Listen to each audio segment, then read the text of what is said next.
देखिए, सबसे पहले मैं आपको सवाल दिखा देता हूँ। तो ये एक पाई चार्ट गिवन है और यहाँ पे चीज़ों का उत्पादन दिया हुआ है, प्रोडक्शन। राइस मतलब चावल का प्रोडक्शन 55% है, वीट मतलब गेहूँ का 30%, शुगर मतलब चीनी का 10% और टी मतलब चाय का 5%। तो आपको क्वेश्चंस का आंसर देना है। ये जो लैंग्वेज लिखी होती है ना, अभी तो आप पढ़ लीजिए, लेकिन एग्ज़ाम में बिल्कुल नहीं पढ़ना होता है, टाइम वेस्ट होता है। जो अप्रोच सिखा रहा हूँ उसको सीखना है। अगर आप इस अप्रोच को सीख पाएंगे तो अपना टाइम सेव कर पाएंगे, जल्द से जल्द आंसर कर पाएंगे। जैसे पहला सवाल में कह रहा है कि आपको रेशियो मतलब अनुपात बताना है। किसका? Sum of wheat and sugar production. Wheat मतलब गेहूं का और शुगर प्रोडक्शन का। तो गेहूं और शुगर का क्या करो? सम करो। सम बोला है ना, जोड़ना, योग योग। तो 30 और 10 को जोड़ो, कितना हो जाएगा? 40। तो बेटा मैंने 40 लिख लिया। 2 difference in the production of rice and T. Rice का कितना है? 55% चावल। टी का कितना है? 5%। इनका डिफरेंस लेना है। 55 में से 5 घटाओ, कितना आएगा? 50। तो देखिए आप, 50 भी लिख दिया। तो आपको इन दोनों का अनुपात बताना है। 0 से 0 कट गया, 4:5 आ गया।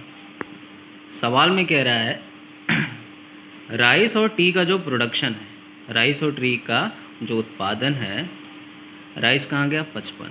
टी कहाँ है? 5। तो 55 और 5 का कुल कितना हो गया? योग कितना हो गया? 60। देखिए 60 मैंने नोट कर लिया है। आपको बताना है कि ये ग्रेटर है, मतलब ज़्यादा है, किससे? प्रोडक्शन ऑफ वीट से।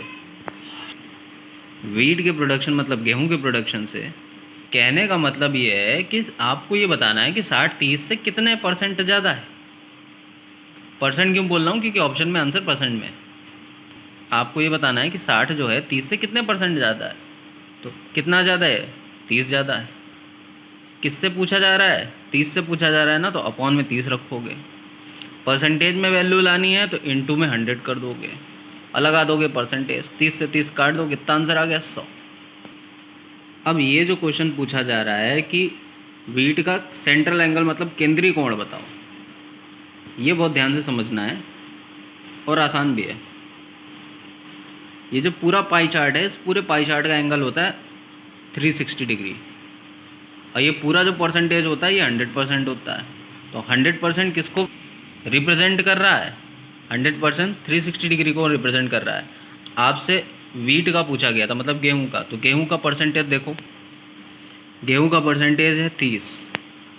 तो 30% रिप्रेजेंट करेगा किसको? एक एक नियम लगाते हैं जो हमने बचपन में पढ़ा है, एक एक नियम, यूनिटरी मेथड। क्या करना है? इसका मल्टीप्लाई इससे करना है, अपॉन में इसको रखना है।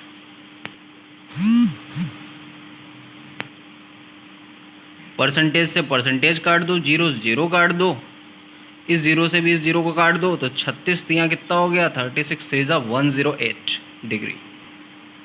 अब एक सवाल हमने भी पूछा है कि बताओ चीनी का केंद्रीय कोण कितना होगा। तो चीनी का परसेंटेज देखो, शुगर का, चीनी का परसेंटेज जो है 10 है, क्योंकि ज़्यादा चीनी खाने से क्या हो जाती है? डायबिटीज़ हो जाती है।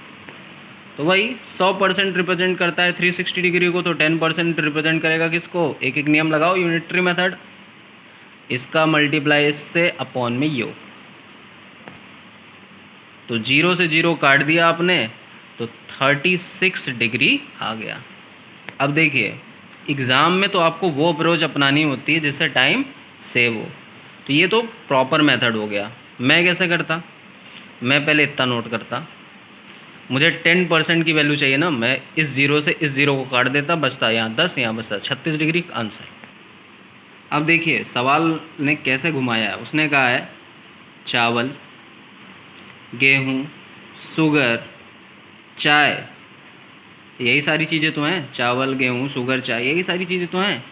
कह रहा है इनका जो कुल उत्पादन है, कुल प्रोडक्शन है, वो 500,000 kg है। मतलब आपको वो कह रहा है कि इस पूरे की जो वैल्यू है वो 500,000 kg है। तो पूरा 100% होता है ना। बस यही अगर समझ गए कि वो पूरे की बात कर रहा है तो तुरंत लिख दोगे कि 100% में 500,000 kg बोल रहा है। तो पूछ किसका रहा है? तो कह रहा है बताओ कि चावल का प्रोडक्शन कितना होगा। कह रहा है अगर पूरा 500,000 kg है तो चावल कितने परसेंट है। वही चीज़ यूनिटरी मेथड, एक एक नियम। 55 का मल्टीप्लाई इससे कर देंगे, भाई चावल का परसेंटेज 55 दिया है तो 55 का मल्टीप्लाई इससे कर देंगे, अपॉन ये कर देंगे, काट पीट लो भाई। 2 जीरो से इसके 2 जीरो उड़ा दोगे, परसेंटेज से इसका परसेंटेज उड़ा दोगे, तो गुणा कर लो। 55 पंजे 275 होता है, 1 2 3 0।